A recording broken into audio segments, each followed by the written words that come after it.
June 21st, 2021, Rotoball Patch Compound.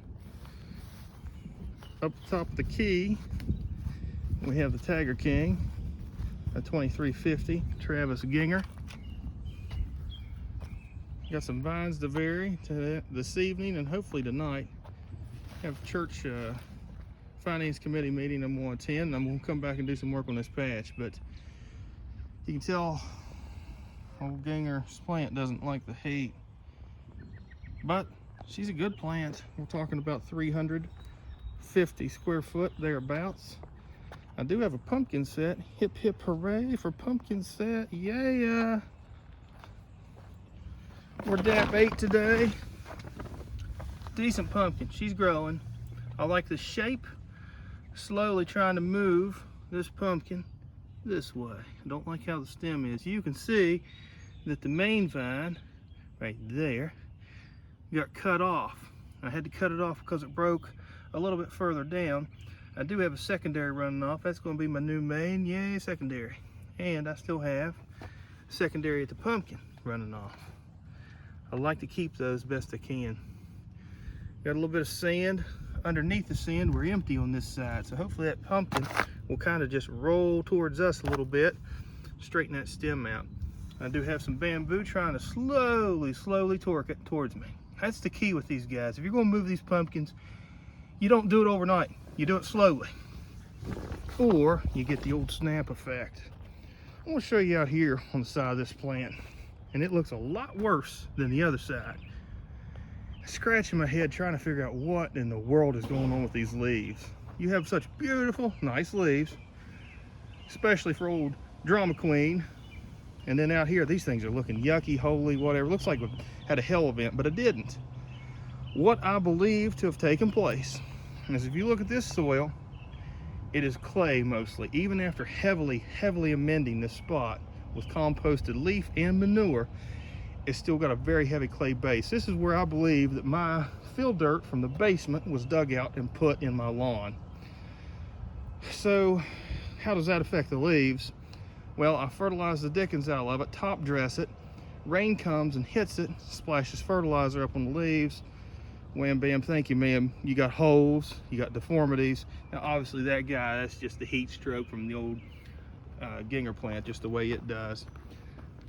I've got pumpkins all over the tips of these guys. I've neglected the heck out of my patch over the course of 5 days. It takes 5 days for your patch to look like crap. And there we are, 5 days later, patch looks like crap. I can thank going to a coin show in Raleigh, North Carolina. Got to see some of my buddies down there. That was worth it. And then spent a couple nights, or a couple days, and one night on the New River chasing some smallmouth, which was worth it. No great numbers, no great fish, but still solid trip. Anyway, we're here about plants. 126.5 Pierpont. Man, this is a good plant. Man, we are kicking booty and taking names. Also broke the main off of this bad boy. I don't know if I showed that in the last video or if that's happened since then, but it's out of control too, and it needs to have a lot of stuff ended secondary wise.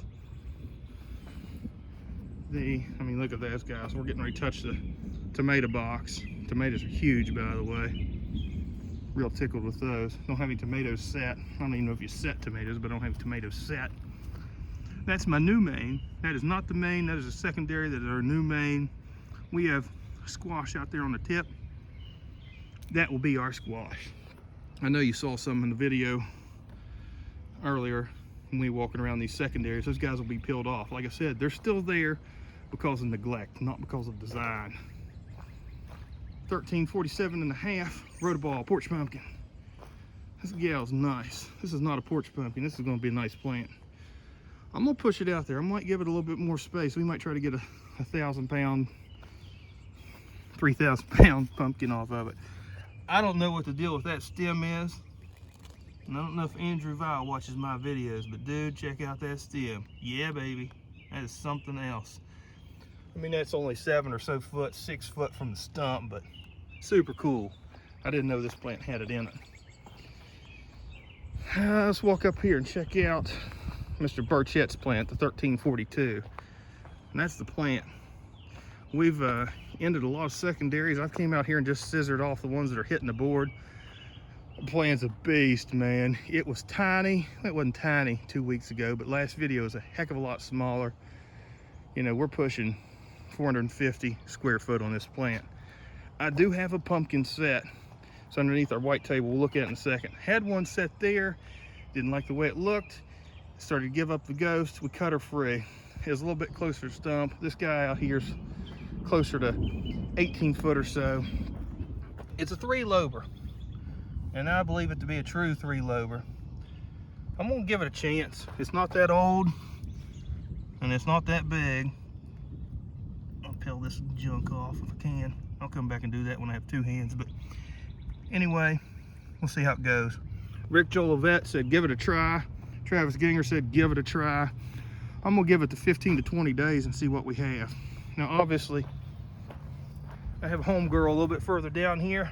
We're gonna pollinate that gal too. I like the vine arrangement. I don't like the leaf underneath of it. That's a pain in the butt, but we can peel that off. Like I said, I mean, I've got 5 days and we're looking at like 6 nodes I have to get in there and try to clean up. This plant's been ridiculous. I want to see somebody with some talent grow the 1342 Burchett. It's not me. I'm decent, but I want to see one of the big boys do it. Pollinated a gal on side vine today. 4-lober. Why not? I'll be pollinating some more gals tomorrow. So far, disease has been nothing.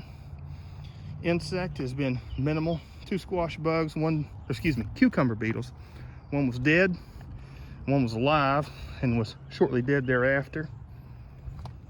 I do have some sort of a weird critter hole. Don't care for that at all. We're gonna figure out what that is. 1.5 inches across. Don't know what it is. All I know is it's not gonna help these plants any, so it's gotta go. We're gonna relocate it to heaven if we can figure out what it is. Stump's solid. Looking good down through the canopy. Like I said, buried nicely. And yeah, I bury with a straight up leaf compost. You can see it's darker. And sometimes I'll mix a little bit of soil, my natural soil, in with it. And I get good top rooting. Check out my top roots. You can see them. Stuff washes away, which is great for where I'm at, because any of my growers in the south know that stuff stays buried, stuff rots. And we don't want things to rot, but we do want top roots. So you give them an opportunity to find those. Those 2 didn't look like they made it. They tried to. Normally I'll come back and give them another hit of covering. They should be good, but we're getting ready to get a big downpour.